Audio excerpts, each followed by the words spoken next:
আসসালামু আলাইকুম প্রিয় viewers, welcome back to my page practice lab.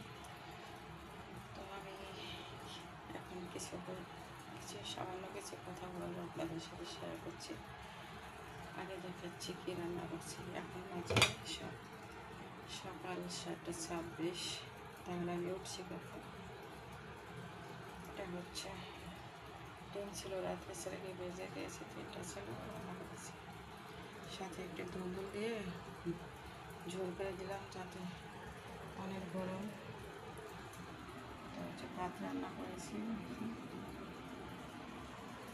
ডাল চচ্চড়ি করেছি।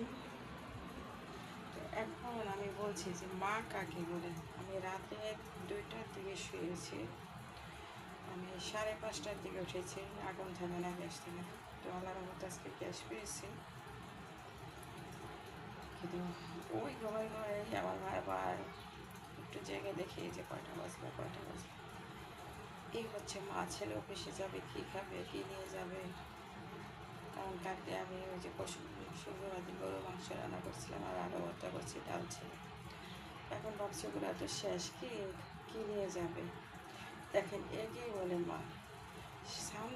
সামান্য অল্প কিছু মা আছে যে তাদের সন্তানের কথা ভাবে না। এটা সামান্য, কিন্তু কোটি কোটি মায়ের এমন ভাবে যে তার সন্তান কী খাবে, অফিসে কী করবো, বাবা স্কুলে কী খাবে, সেই চিন্তায় কেন ঘুম ভেঙে আমি উঠে যে রান্না করলাম। ডিম সিদ্ধ করলাম, ভাত বসাইছি, ভাত রান্না করলাম। তারপরে হচ্ছে ডাল চচ্চড়ি করছি, যে আম দিয়ে ডাল চচ্চড়ি করছি। শরীরটা আমার অনেক খারাপ, প্রেশার বেশি। রান্না করে দেখে যে আমার অনেক খারাপ লাগতেছে, অস্থির লাগতেছে। আমি গোসলও করে ফেললাম। আমার ছেলে ঘুমাচ্ছে, আছে যে একটু ঘুমাক, ও যত ঘুমাইব তাহলে অফিসে সুন্দরভাবে কাজ করতে পারবে কম্পিউটারে। তো বলার উদ্দেশ্য এটাই যে অনেকে বলে, মানে কি বলবো, বৌমারা, হ্যাঁ, নতুন বৌমা আসলে ওদের করতে হয়, কথা মতন সব কিছু বুঝাই দিতে হয়।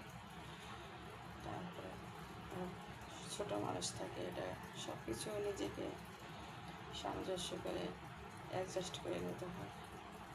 মায়েরা যে কত যত রাত জেগে শোক, কিন্তু ভরে উঠে চিন্তা সন্তান কী খাবে, কী নিয়ে যাবে, কী করবে।